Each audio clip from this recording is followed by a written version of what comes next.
Hello, and we are live with the latest Hangout brought to you by Fujitsu.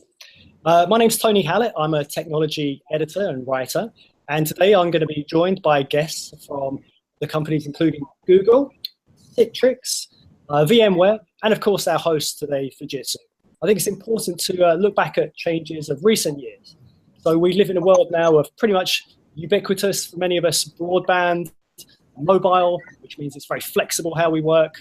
We've seen many changes in the worlds of collaboration, presence technology, all these things that allow us to do things which weren't really possible a decade or two ago.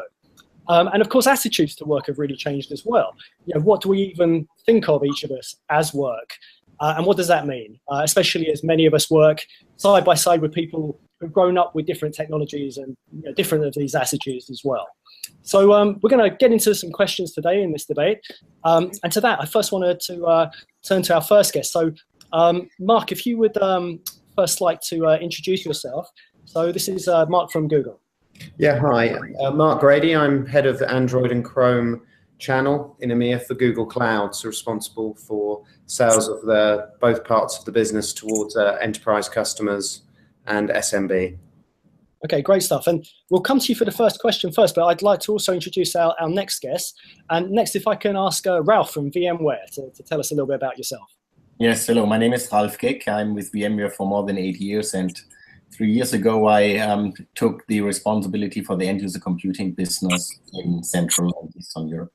Wonderful. And next to Christian from Citrix. Yeah, hi, Christian Riley, Vice President and Chief Technology Officer for Citrix. I'm responsible for our global technology and product strategy.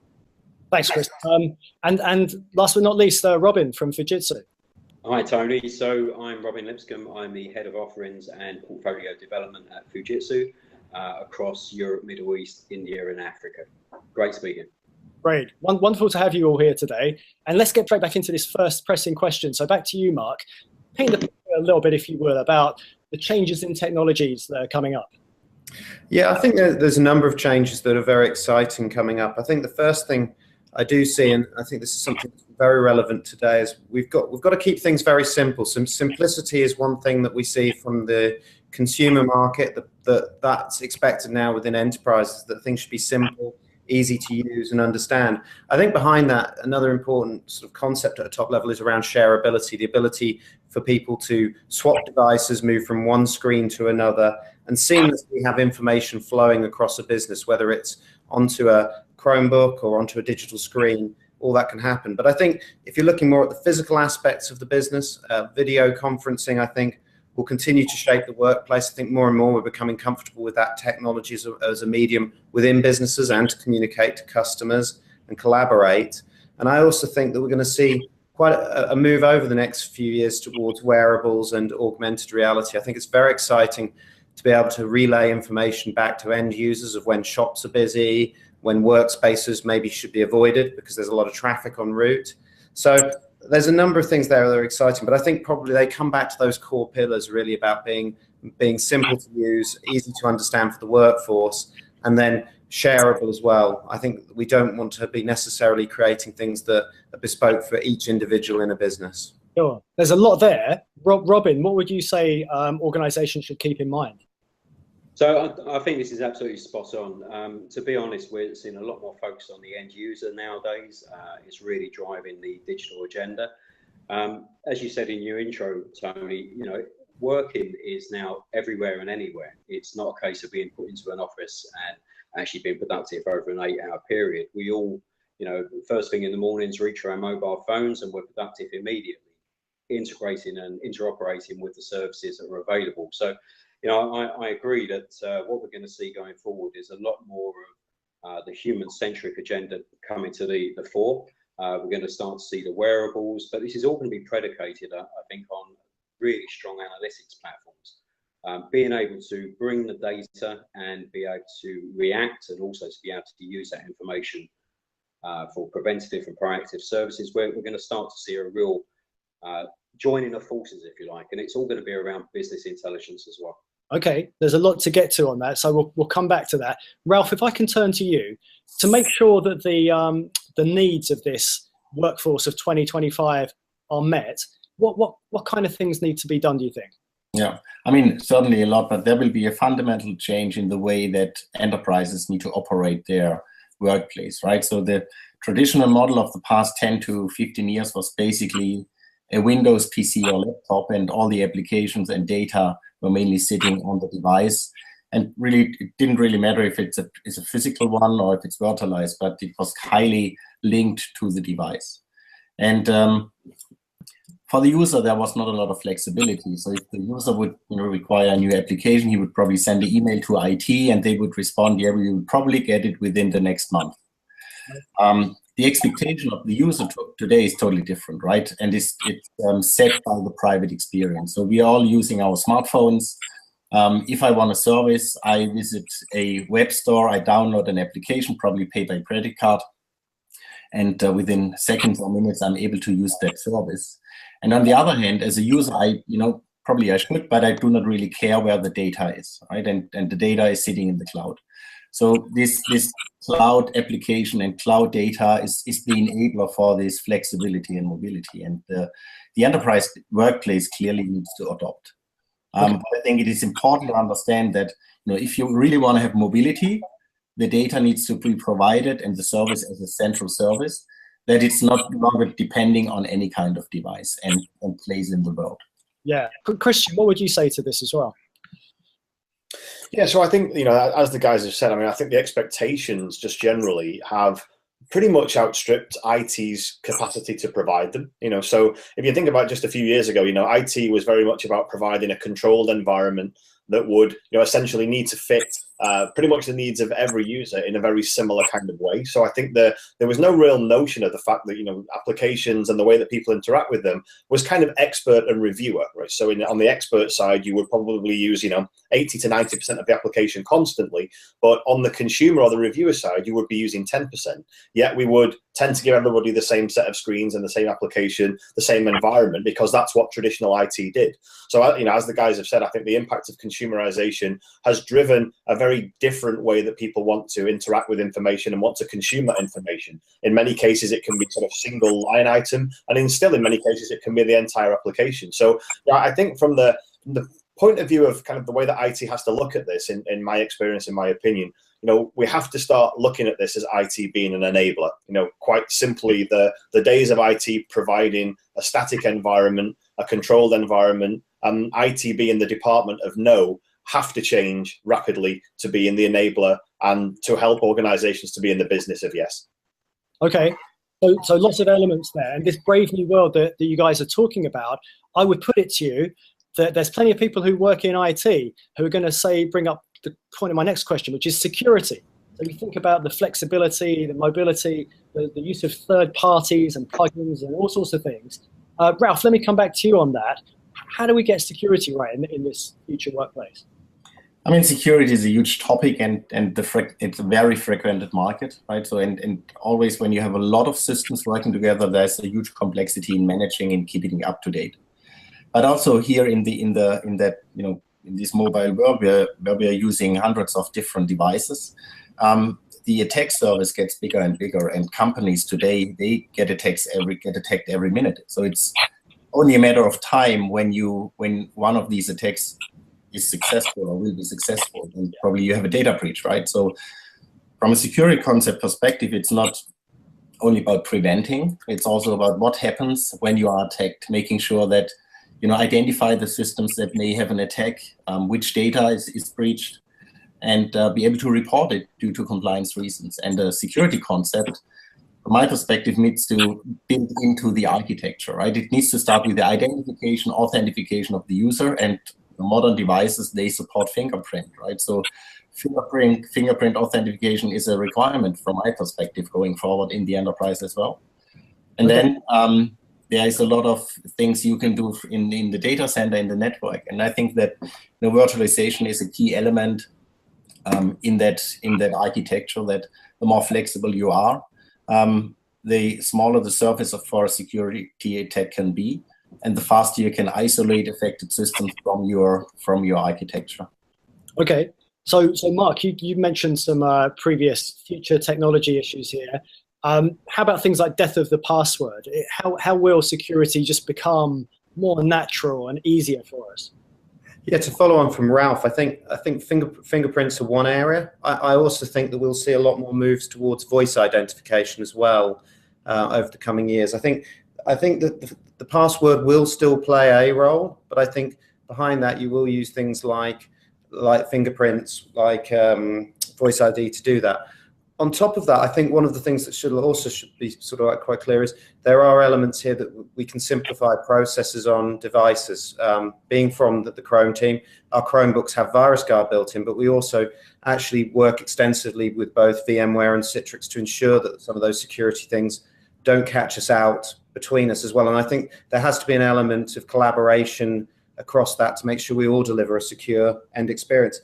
I think the one other thing about workplace security that I would add to that is I do see location GPS playing a bigger role in the future, that you will want to track the safety of your workforce in certain parts of the world where they are, and utilize that for the device and also possibly for the person, obviously within boundaries that are set there and being realistic to the situation. But I do think that will be important as well.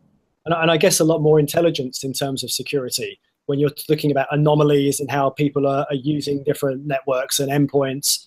I guess that all comes into this future as well. And so I want to segue Robin, but Robin, is there a future for AI and intelligence there about making a more secure environment?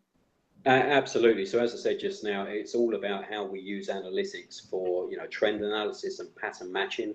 But it's also about how we use autonomic-based services, so self-heal, self-remediation. What we don't want to do, and Christian touched on this at the beginning, we don't want to put strong layers of security which prevent end users from doing their day jobs in place. What we need to do is we need to put the contextual services in place in order for them to be able to have security following them to do, in order for them to do their job in the right manner. Now, identity as a service is absolutely going to be key in this as well. As we see more and more data services going to the cloud, disaggregation of a lot of those services is going to mean that we're going to need a much broader model of security that we put in place, but it's going to be based on intelligence. Okay. There's one expression you used in there. I don't know if you noticed when you mentioned the day job, this whole concept of even what is the workplace now, and that might have been a place for us to start, because this is still evolving, isn't it? How all of us think of work. Stick with you, Robin. How is that going to change even more, do you think, over the next few years? I think as we go forward, we're going to start to see people really pushing the boundaries. We've got multiple generations in the workplace now, and they're not satisfied with the type of IT that perhaps we would have grown up with over the years. It's going back to an era where people want to be able to install applications, use the services in a meaningful manner to be more productive in their jobs. And I think as we go forward, we're going to see a lot more of that. We're going to see people pushing those boundaries in order to be able to, be more proactive in the way that they actually do a lot of the work that they're meant to be doing on a daily basis. So I think it's going to be a bit of a change, but we're not getting rid of legacy just yet. We should always think that in the background there's still an integration and interoperability between these different layers that we need to be cognizant of. Okay. And Christian, you can speak also about the whole as a service world. How do you see this changing things, and what we expect as workers as much as what we provide as people running the world's IT?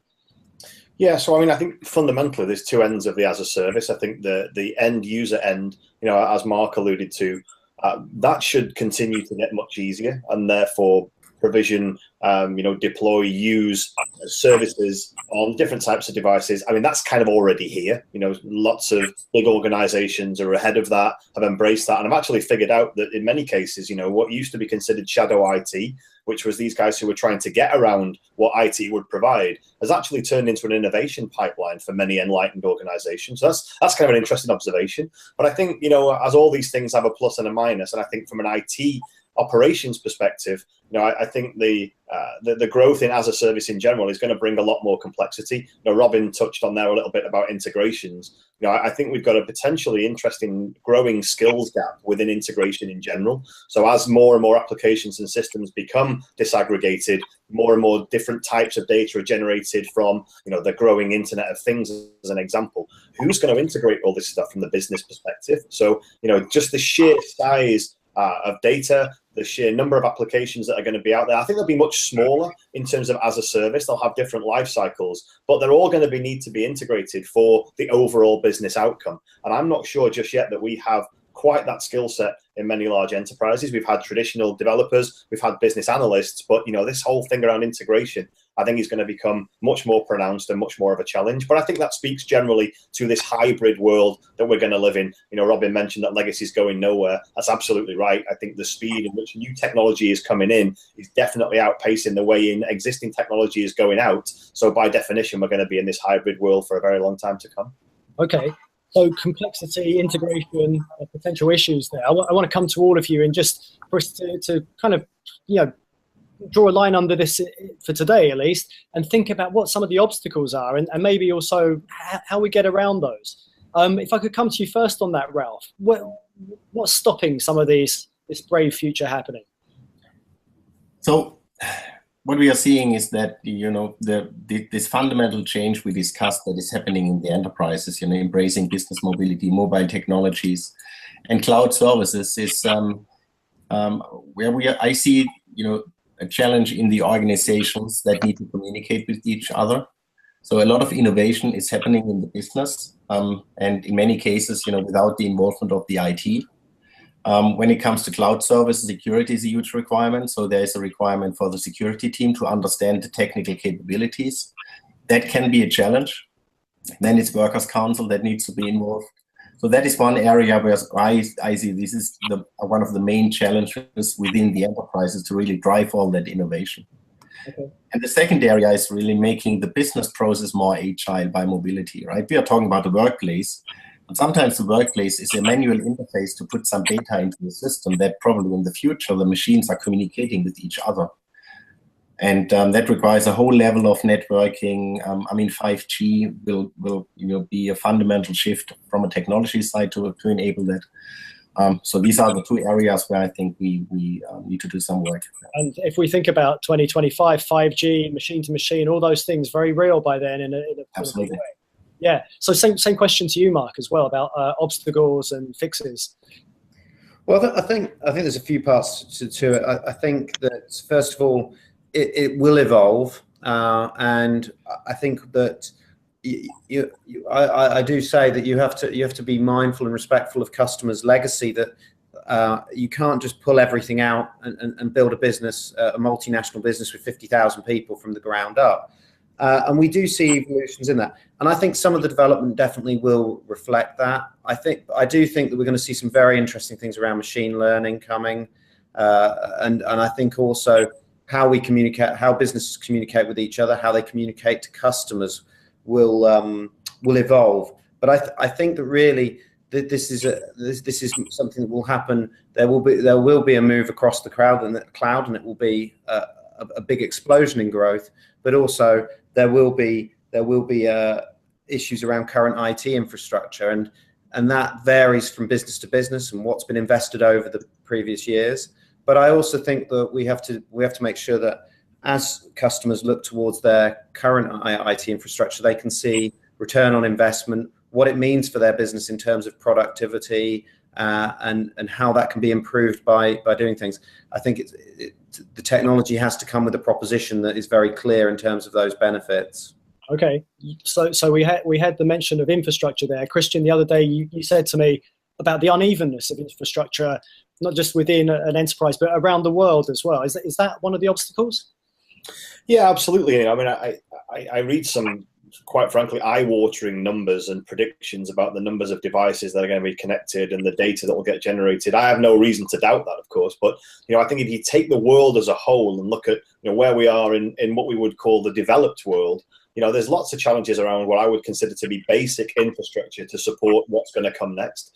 And as a paradox to that, it's actually potentially more that the developing world will actually get to realize some of the benefits of these new paradigms quicker, because they're actually building out newer infrastructures that could theoretically support the deployment of new technology paradigms better than what we have in or what we consider to be the developed world. So I think it's a really interesting potential upside for the developing world, which would be great, of course, and if you think about the application of some of the Internet of Things and some of these new promises, whether that be to enable communications right down to developing world for literally mobile banking, as an example, or to create very cheap sensors for agriculture. You can imagine the benefits. I mean, real tangible benefits that could come with a brand new infrastructure for the developing world. So I think it's a great set of opportunities for everyone, and hopefully, as a people on the earth, we can bring the technology that supports that and gives a fair approach to everyone.